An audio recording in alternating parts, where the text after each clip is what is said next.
美国政府史上的最大裁员潮就要来了，428个政府部门要被砍到只剩99个，你敢信吗？而这一次要对他们动刀的正是天子御史、钦差大臣、大美第一巴图鲁、护国公，加上火星大都督马大人是也。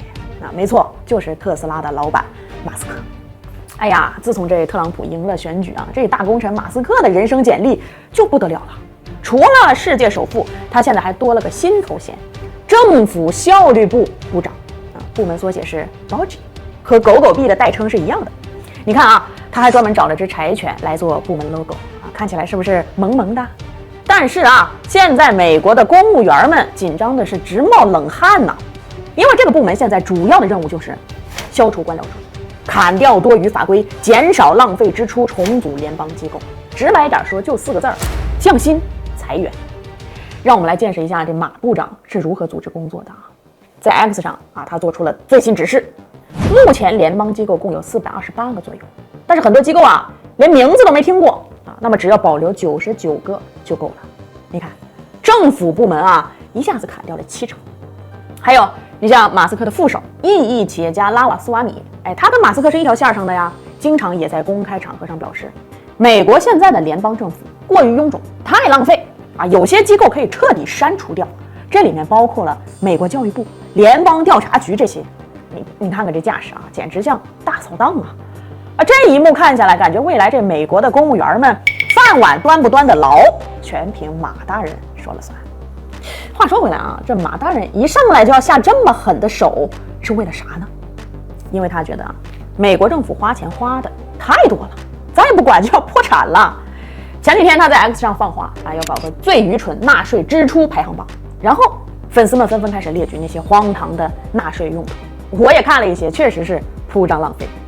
比如啊，美国1264个联邦项目的授权过期了，但还是拿到了2024财年的5160亿美元补贴。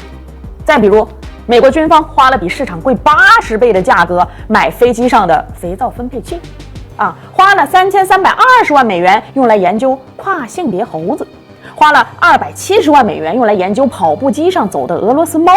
美国财政部的报告更离谱啊，过去一共有245亿美元的未核对交易，意味着钱被花到了根本不存在的项目上，打水漂了。这么看下来，确实该管一管。但是这事儿啊，它可不是一场简单的裁员风波，背后是什么？是事关特朗普能不能坐稳王位的大局。其实啊，马斯克接手效率委员会这事儿，咱们之前在美国大选的视频里也聊过啊。一方面，这是他和特朗普之间的交易。他帮特朗普上位出钱出力，特朗普呢帮他扫清监管障碍，双方各取所需，合作愉快啊。但背后还有个严峻的问题，之前没细说，今天咱们来展开聊聊。现在摆在特朗普面前最大的雷啊，就是政府的负债太高了。2010年的时候，美国债务占 GDP 的比重刚刚超过60%，但如今呢，美国联邦债务占 GDP 的比例已经超过120%了。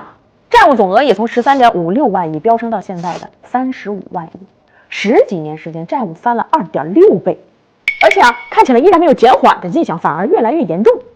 明年年初，美债的上限又要重新调整，如果国会不提高上限，就会直接面临违约风险。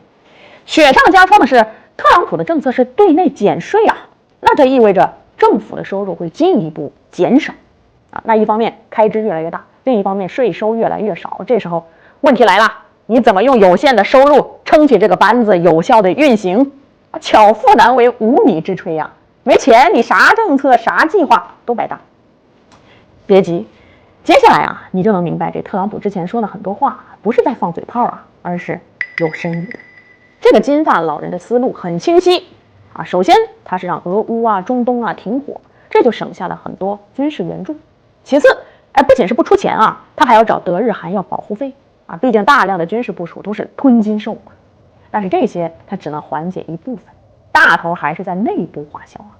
所以竞选的时候他就提出了要搞个效率部，而这一步最关键的棋就是成立效率委员会，然后又用这个官位换取了马斯克的效忠，让马斯克拿着尚方宝剑来裁员。毕竟老马是有经验的，之前推特裁员了80%，结果运营数据更好了。因为在他看来，治理国家就应该像治理公司一样，该优化就优化。中国有个成语叫卖官鬻爵，说的就是这种情况。现在这局大棋你看明白了吧？但是这次不是闹着玩，马斯克的对手不再是打工人了，而是美国庞大的官僚集团。说实话，我也替他捏把汗呢。两虎相争，必有一伤，咱们坐等好戏上场。散会。